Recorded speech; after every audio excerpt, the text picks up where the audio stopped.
Hello. Hi, everyone.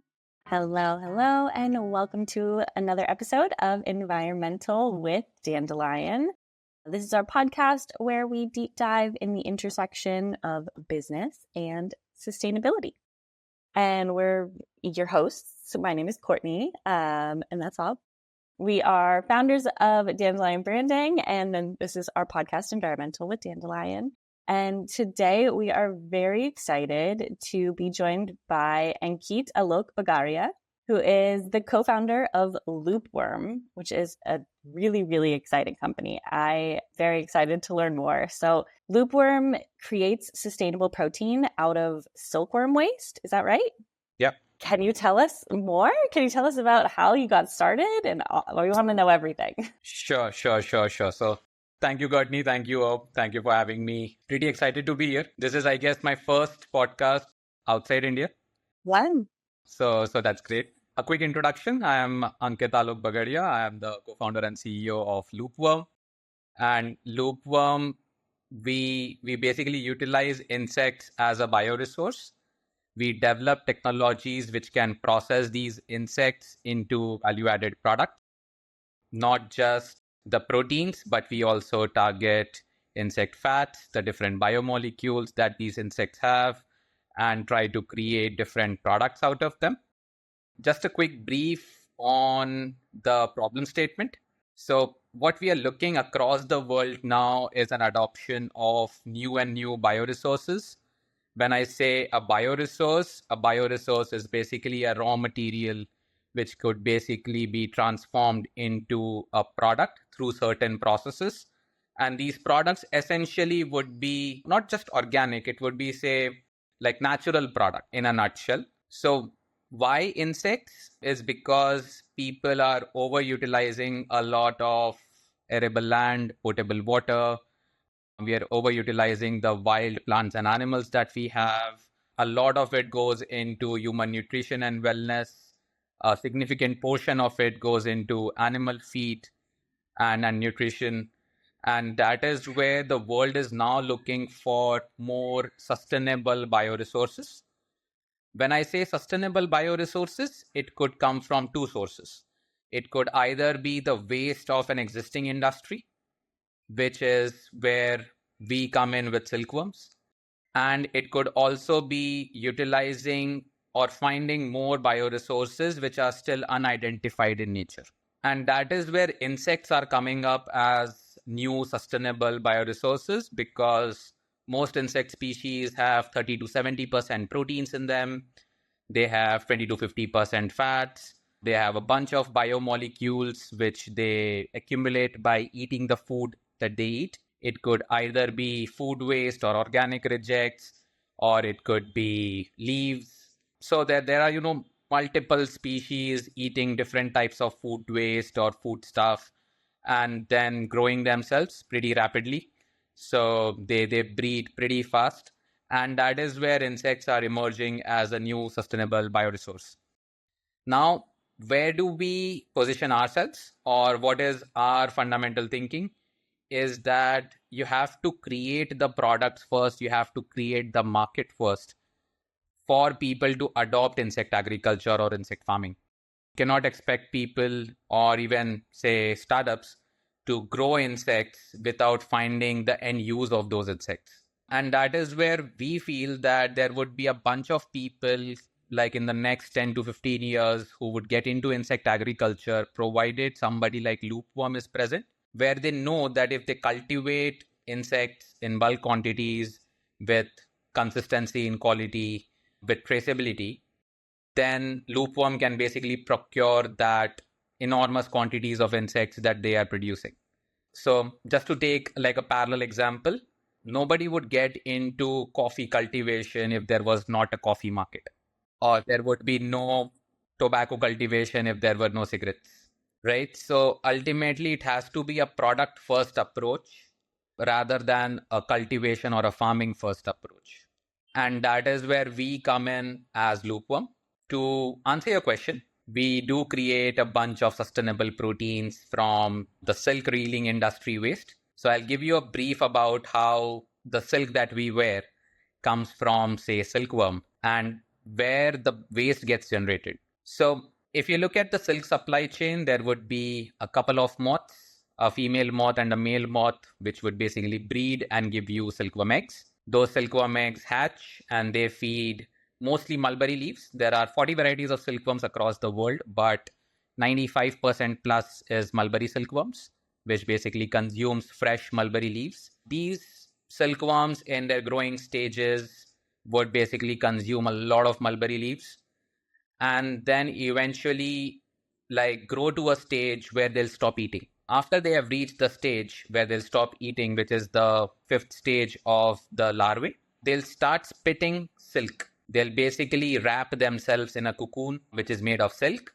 It is a quail egg sized thing. And ultimately, these cocoons would have a pupa inside them, which is the silkworm pupa. In nature, it would have converted into, say, a moth and would have bred again. But these cocoons are what is used to make silk. Now, in the process of making silk, the silk that we wear, we basically utilize the cocoons and extract the silk.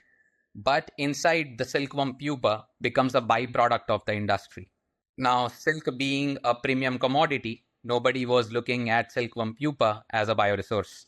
So what we found was an intersection of a waste of some industry and insects in parallel. And that is where the silkworm pupa, which was, say, a byproduct of the silk reeling industry, caught our eye. Another reason why it has not reached the masses, where people don't know about the silkworm pupa, is because only 2 countries across the world have 96% of the silk market. So it is 80% China and 16% India. And that is where it is not so popular and not so known, though silk is something that everybody enjoys to wear. And that is where it has just stuck to us, or maybe the Chinese, who are already using it. The Indians, they were not using it. They were throwing it away in open landfills. And we felt that since it has 50% proteins, more than 30% fats, a bunch of excellent biomolecules, why not utilize them? And that is how Loopworm came to be. So the first challenge that we faced was, how do we procure it from all of these silk reelers who basically convert the cocoons into silk threads? And there are 120,000 such silk reelers in India, because it is being done in India in a cottage scale. People do it in their backyards. So it's basically procuring tiny quantities from each one of them on a daily basis without fail, because we have given them a commitment now. So the first problem was reverse logistics. Second, interesting. silkworm pupae, since it was a byproduct, people never adhered to the quality of it. But since we started paying them, they now adhere to our quality control principles. They basically agreed to do whatever we told them, because it has increased their income now by 10%. So it has not only created a sustainable ecosystem, but now it has also created livelihood opportunities for a bunch of people. And we see dual impact there. So once we collect it, it has certain silk impurities, stones, maybe a little dirt, because people are doing this activity for the silk and not for the pupa. And that is where the first step, which is very important step, is getting it cleaned of any impurities, any dirt which it has, so that we can process it into something which is valuable.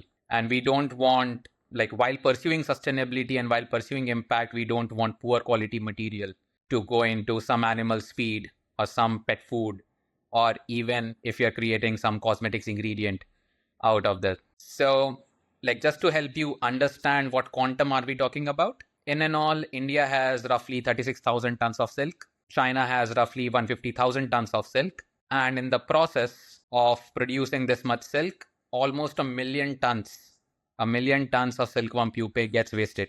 Wow. And that is the sustainable opportunity that we are talking about. At the same time, like I said, there are silk impurities stuck on the pupae. It creates 1/4 of it, roughly 50,000 tons of silk waste as well.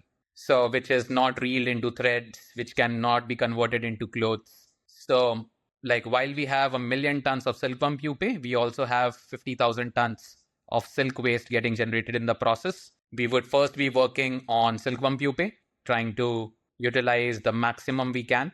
And then we would be attacking the silk waste problem as well. So Yeah. that basically gives us a lot of bandwidth to work with these silk reelers. And we are pretty excited about that opportunity. So you can potentially sell the silk waste back to them, or this helps. Is that kind of what you're saying with the extra silk waste? What is very surprising is silk is 98% protein. So what we are essentially wearing is the most protein dense material in the world. So what we are doing is basically extracting the two proteins, which is fibroin and sericin, from this silk waste. And it already has established uses. So sericin, for example, is predominantly used in cosmetics because it has anti-aging, UV blocking, moisturizing properties. It is very much like snail mucin, if you know about the product, and it has similar benefits. But the difference is we are not cultivating snails and killing them in the process, while we are using waste silk material here to produce something similar. At the same time, the other protein is called fibroin, which is very much like a structural protein, which is what goes into our shirts. So, but to our surprise, we can make, say, organic coatings with the help of fibroin, which basically reduces transportation losses for fruits, vegetables, mushrooms, even meat. And at the end of the day, it is completely edible. It is a protein that we are coating on top of the fruit. Instead of having wax on top of your apple, you can have the fibroin coating on top of your apples. Interesting. And it would be much more safer during transit, during transport. We have already done certain trials there. We would soon be working with certain exporters in India who are basically transporting all of these flowers, fruit, horticulture product, vegetables, etc., which makes a lot of sense because we are replacing petrochemicals there. Yep. Which are currently being used. So in and all, it becomes a fairly sustainable market, because at one point of time we are reducing wastage of silk reeling byproducts. We are at the same time converting the silkworm pupa into animal feed and pet food ingredients and seeing awesome results there. We are already selling more than 120 tons of insect protein in India. And we have silk impurities, which could be used, or silk waste, which could be used to make either fruit coats or, say, organic product coatings, and at the same time, sustainable cosmetics. So, in and all, we are serving the animal industry, animal health and nutrition, plant nutrition, and even human wellness. Wow. With this industry. Wow. I think it's time for us to ask our favorite question of the show. But before we jump into it, I want to remind you out there in the audience to like this video and subscribe to the channel so you don't miss any inspiring sustainability talk that we have. We're here every first and third Wednesday of the month. So, Ankit, you are doing so much in so many different industries. How would you say you fill the role with Loopworm in the transition to a more sustainable future? The first thing that we are doing is replacing fish meal. So fish meal, I'll explain, is fish protein concentrate that is derived by fishing wild marine fish. So you basically go into the seas and the oceans with trawlers. You will catch a lot of wild fish. You'll bring it back to the coast and process them into an oil and a protein concentrate. Now, this protein concentrate and a hell lot of it basically goes into feeding farmed fish again, or farmed shrimps again. So it's basically a fish in, fish out mechanism, which is highly unsustainable. This has led to 90% of our oceans and seas getting overfished. Juvenile fishing has started. And what we are essentially doing by utilizing fish meal is we are disrupting the entire ocean ecosystem. Because if you remove a particular fish, the fishes eating them won't have enough food. And basically, what these fish would have consumed would be overgrown in the ocean ecosystem. So it will basically disrupt the entire ocean ecosystem. And what we are creating is essentially an insect protein, which can replace or substitute this fish meal in aquaculture diets, in pet foods, in poultry, and create a more sustainable feed and ultimately a more sustainable food system. So that is the first problem statement that we are targeting. At the same time, we have our insect oil, which is very much similar, 90% similar to flaxseed oil, which is rich in omega-3 fatty acids. So everybody know that marine ecosystem or marine organisms or algae gives you omega-3 fatty acids, which is majorly EPA and DHA, pretty famous for supplements. But if you look at ALA, which is another form of omega-3 fatty acids, not so popular, only comes from either walnuts or certain other nuts in the industry or flax seeds. So it is not that popular, but pretty popular in India because we are primarily a vegetarian country. So we satisfy all of our omega-3 requirements with flaxseed. And that is where, this another form of flaxseed oil or a replacement of flaxseed oil can help us save our arable land, our potable water, which is being used to grow these flaxseed in the first place. Because in India, you don't feed the poultry with fish oil because to get omega-3 enriched eggs, you basically feed them flaxseed to get omega-3 enriched eggs because we Indians hate the fish-like smell which goes into the egg if you feed them with fish oil or similarly algae oil. So it is here becoming an animal feed ingredient, which is highly unsustainable because we are now competing with animals then for the arable land, for the water, which could have been used to grow food directly for us. And that are the two problems. Those are the two problems which we are currently trying to address. Goes without saying, it has numerous health benefits for the fish, for the chicken, eating them. It has a great hypoallergenic benefit for the dogs and the cats. And it is natural food for reptiles, birds, and our ornamental fish. Because, what do you use? Like what would the fish would have eaten in the natural environment would not be soybean. It would have been insects at the end of the day. The chicken were meant to eat insects. The fish were meant to eat insects. They were not meant to eat soybean and maize in the first go. So this is where we are pushing for a natural product into the ecosystem at scales so that we can create a more sustainable food system. So that is the first thing that we are trying to do with Silkworm pupae. We have our processes optimized to use 6 types of insects. So we would be using Silkworm pupae first, and then we would be using, say, black soldier fly larvae or the other insects which consume food waste. Again, that would be sustainable.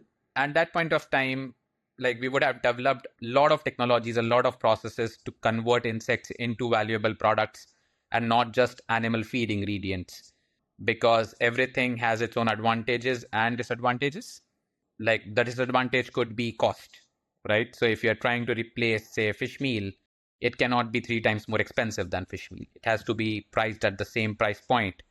Otherwise, there is no economical sense. It has to be affordable sustainability and not just sustainability which would serve the market in the future. That is what we believe in. Do you think you're moving closer to affordable sustainability with what you're building? I think we are already affordable. India is a pretty cost-sensitive market. People here don't pay more for a product which is a replacement, right? Yeah. So everything works on a benchmark pricing model. And we are currently benchmarked to fish meal. And that is where aquaculture is well within our reach.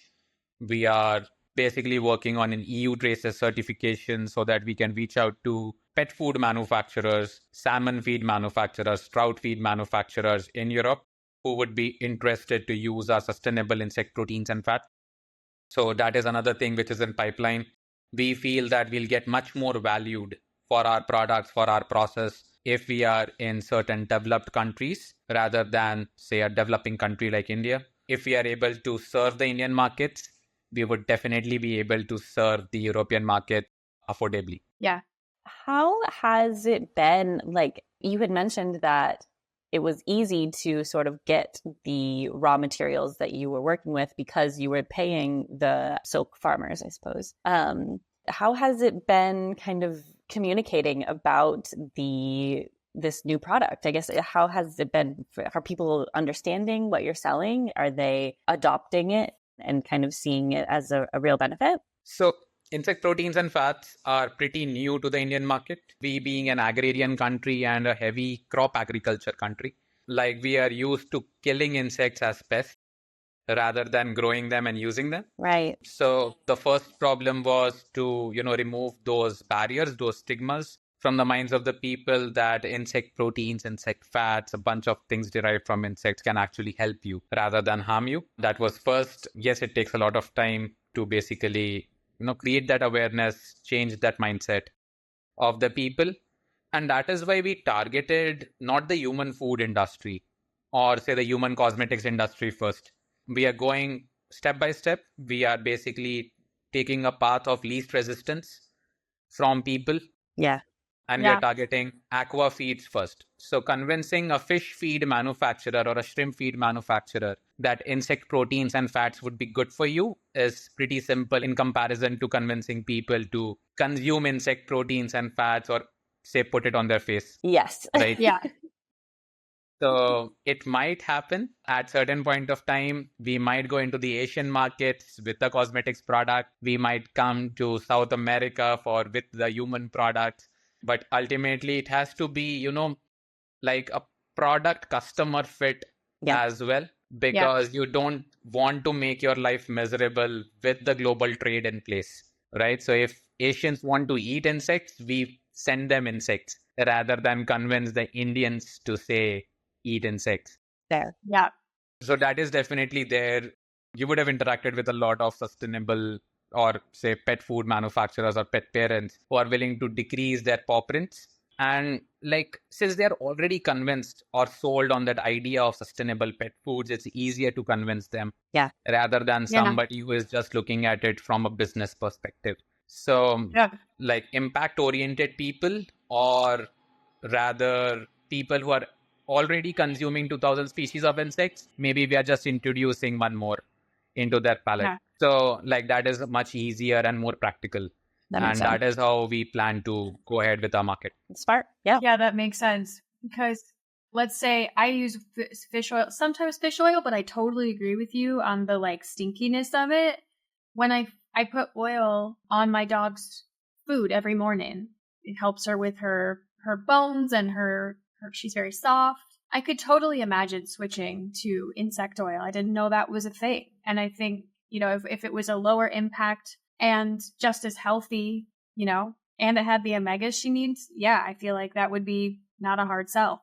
So, like what we normally propose is not a complete shift. What we believe is that a mixture of something gives you much more than what you could have asked for, because people only look for, say, omega-3s, right? But it would have a bunch of other biomolecules as well, which would be, say, helping your dog, right? So like a few biomolecules would help the dog in, say, cognitive functions, like something for bones, something for skin coat, something for liver health or cardiovascular health, right? So what we normally propose is not like a complete shift. What we believe is that you should mix and merge. Like we get bored with our food, right? We normally do a bunch of things with our diets as well. So why not for the pets and the animals too? Yeah, like absolutely. What do you think is the biggest misconception or makes it like hard for people to understand around creating this like insect products? What's the thing you hear the most and people are like, I don't know?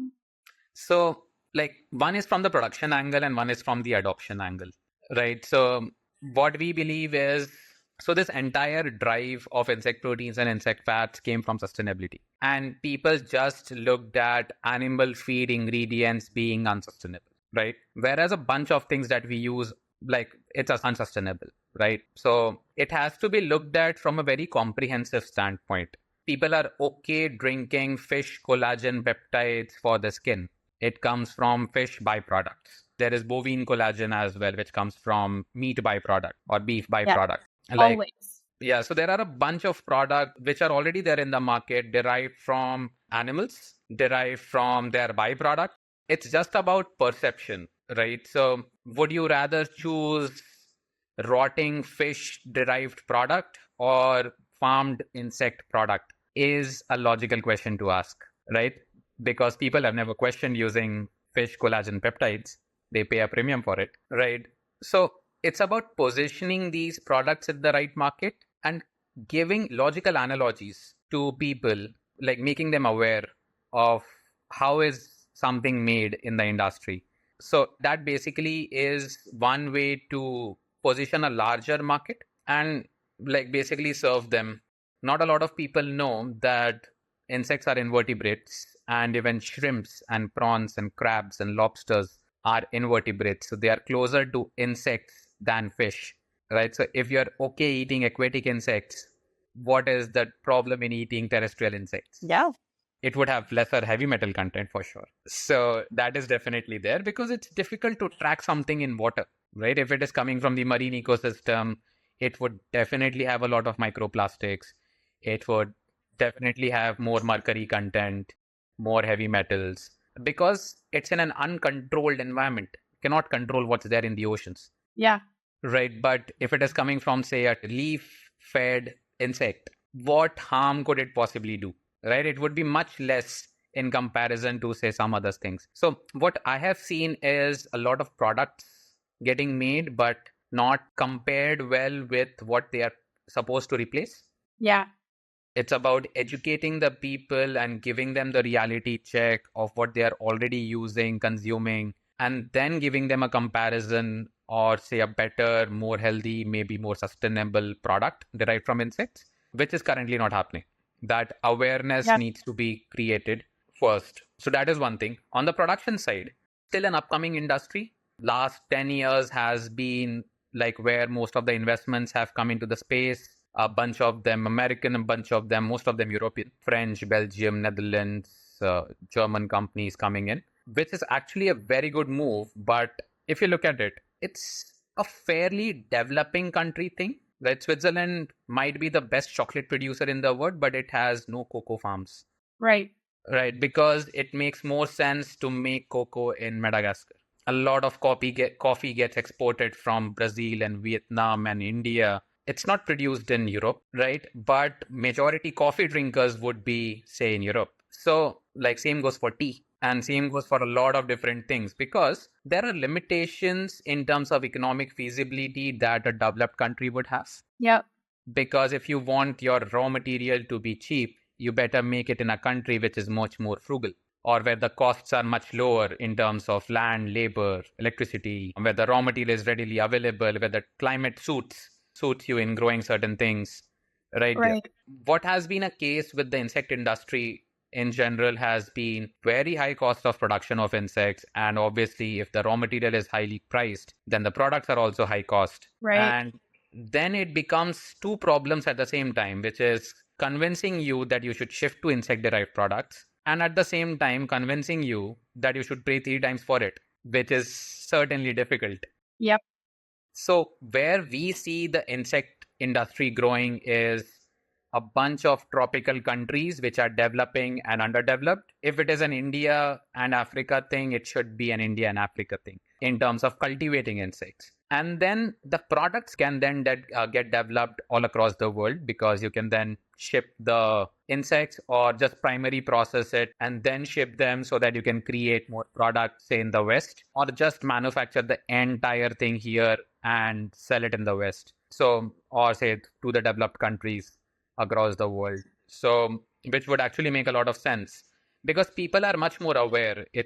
Sustainability is a definite thing. People feel about it. People are looking at lower impacts for most of their product. But expecting, say, a developing economy or an underdeveloped economy to do the same would be too much of an ask. So what we should basically do is partner with people in these countries and then basically position the product in your own country, which is developed, so that everybody gains. While these guys are producing and creating impact, you guys are consuming and creating impact. I like that. Yeah. It's such an exciting field that you're in. I feel like there is so much potential, and I can absolutely see it growing exponentially over the next few years. It's really, really exciting. Yeah. Mm-hmm. Yep. I expect the same. Yeah. Good. Good.